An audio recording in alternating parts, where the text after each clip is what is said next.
the man that everybody looks to, like, for advice and counsel. And he's just always had that a certain spirit about him. He's a very, very calm, very laid back guy. Always been a hard worker, church going man, even now today at the ripe old age of 93. Wow.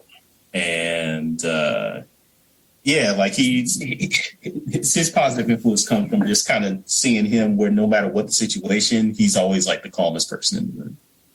Like just nothing gets him worked up. It could be like the worst situation ever, and he's just chill. Like he never responds. Like it's never reactionary. Everything he does is very carefully considered before he takes action. But even with him being calmly back, he's always been just like a very a pleasant and loving person to be around. Always have a kind word to say. My father's a little bit of the opposite in the sense of person in their eyes, whereas my grandfather is very laid back. My father is a more gregarious individual. So he's a person like he can work any room, right? Like, so he's the kind of person, he's going to walk into a room and you think he's already met everybody there. And that's like the first time him being there. He has that kind of personality. Yeah. And so also a hard worker and holds very high standards for himself and for his kids. I'm one of three. I've got two sisters. What I learned, what my father is positive as he's had is really he's he's made mistakes like any person, but he's one of the people who's he can be very honest about his mistakes. And I remember growing up that, he was always, could talk about those mistakes and like how, what he learned from it and how like, hey, look, I did these things, but you don't have to, like, you can be better. You can avoid this. Here's how you do that. Right. And so, from him, it was just really kind of picking up that, you can make whatever choices that you have to make, but that doesn't mean that you can't better yourself. And it doesn't mean that you can't, set up, those that look up to you on a better path than, what choices and things that you may have made in the past. So I would say the top two would be, definitely my grandfather and my father. But of course, there are several others, which kind of thinking going into this podcast, I didn't realize how many different positive male role models I've actually had in my life. And dare I say, unfortunately, I think it's probably an anomaly because, I think about all of the male teachers I actually had, like Black male teachers that I had in school. And it's, you just don't see that anymore. And every single one of them was very memorable in their own ways. And, there are things that they taught me in ways. And some of them I'm even still in touch with today, we communicate with. So, I just wish, I wish every Black man especially could have that.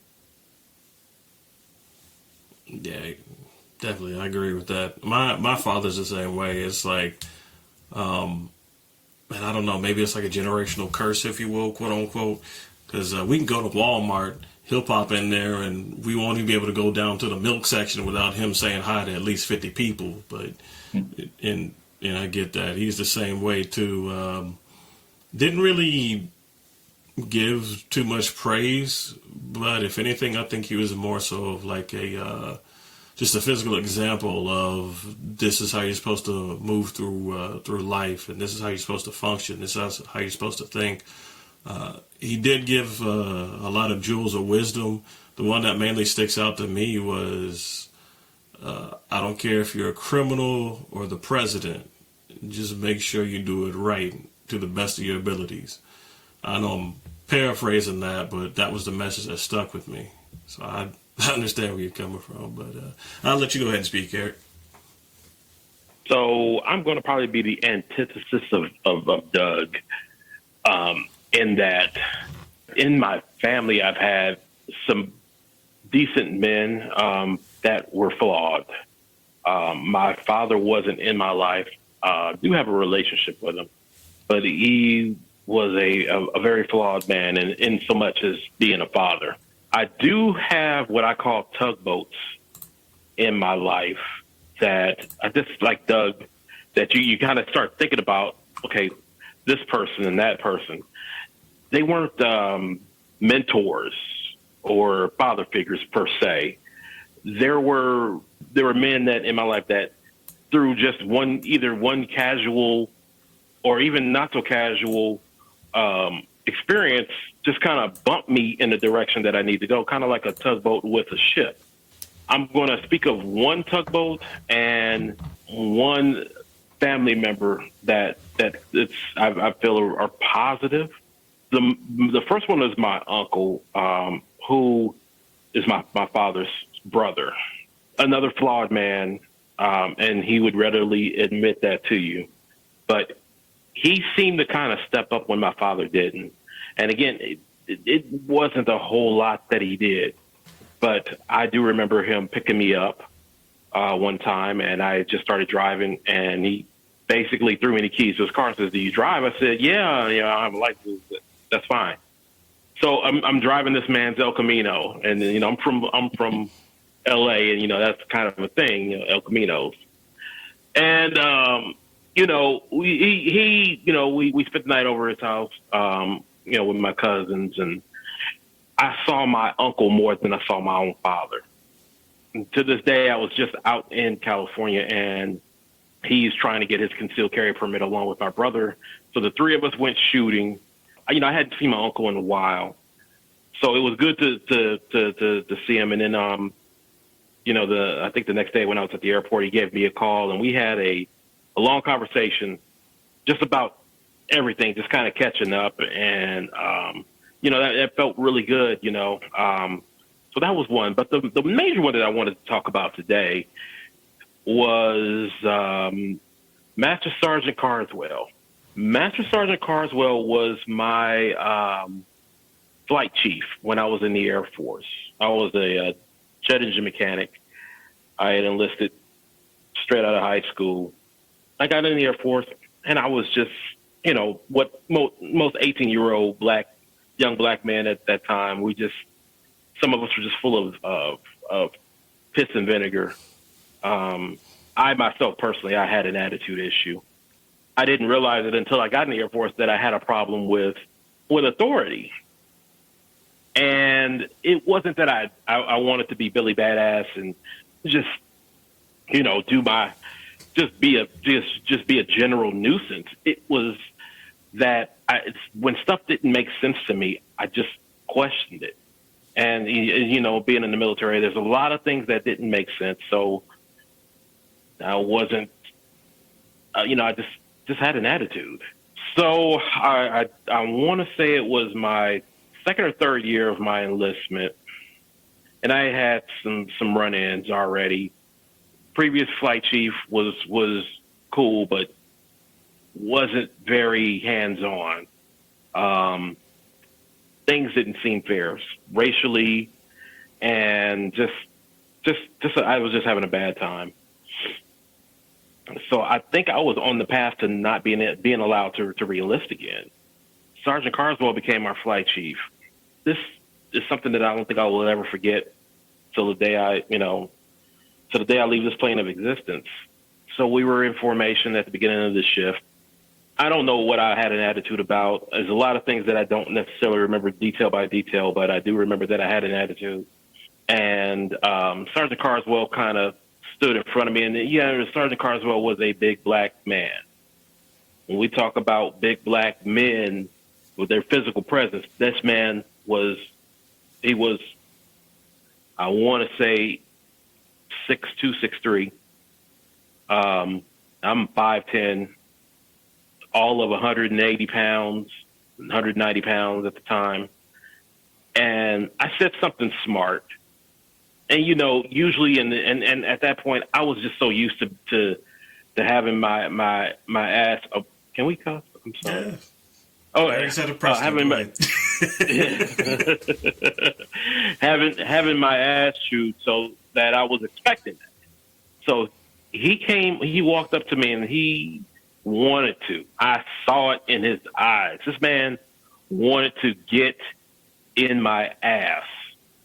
And he looked down at me and he says, "You know something, Murphy?"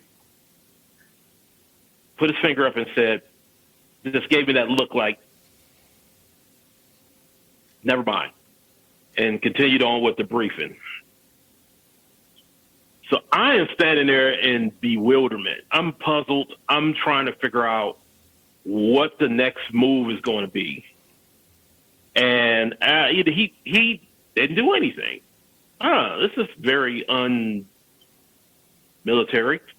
So after we fell out of formation, he called me into his office, and I was like, well, this is where it's going to happen. So he called me in, and again, don't remember the actual details, but you know the saying, I don't necessarily remember what you said, but I remember how you made me feel. And I remember that conversation going another way. It was unlike any other conversation I had in the Air Force at that point, where he just kind of explained to me how I was and how much better I can be. And he did do his fair share of chewing me out now. But it was basically a refreshing, listen, man, I need you to step your game up. That kind of brotherly love that black men need to have with each other. So I walked out of there. I can't say I was a changed person, but I was well on my way. And it was just a black man taking time with a young black man to say, hey, you could be better. Let me show you how. You could be better. Control your attitude. You can be better. Just do X, Y, Z. The man had an M3, and I don't know if you guys are car aficionados, but this was an E30 M3. So we had a day where we were cleaning up the office or something like that, and he called me over and says, "Hey, go put some gas in my car." Well, like most times, I was like, "Oh, really? I'm the gas getting boy now, right?" But this man had an M3, so here I am, all of 20 years old, I think. Threw me the keys to his M3. Who does that? Who throws the keys of their BMW M3 to a 20-year-old? Nobody I know. So I take this man's car and I go get gas in it. And just that trust, that level of trust, really kind of, look at the time, it didn't seem like it was a wild deal. Don't get me wrong, but looking back in hindsight, that was a big deal, And I just kind of want to thank him. I mean, sometimes I feel like I'm reaching out to him and telling him, you really set the path of my life in a better direction. Because after that point, I did get better. I was able to re-enlist if I wanted to. I decided to get out of the Air Force, and the day that I was separating, he gave me a plaque. They gave everybody a plaque, and he says, we got Murphy right. We got him squared away finally, and now he's leaving us. And that right there set me right, man. I mean, I've never felt I had a profound sense of pride in that. I don't have a lot of people, a lot of positive black males in my life.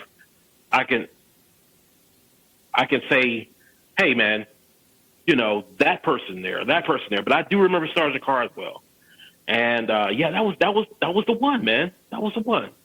That's good to hear, man. And yeah, it's doesn't surprise me that you're able to find somebody that was in charge and black in the military that could lead you right, because he's looking at what you're going through from his perspective, and he may have gone through the same thing. And you're right, it is that brotherhood that does set us straight and keeps us on a good path, because if we don't have it, God only knows where we're going to end up at. And there's already enough of that going on, and he was probably tired of seeing it, or he's dealt with it before, to make sure that you don't get caught up in the turnpike, if you will. Just You know, like- the flight chief I had before that was also a black man, and he was a good dude. Don't get me wrong what I'm about to say. I had told him, I said, if you can get me the hell out of here, get me the hell out of here. And he was like, okay.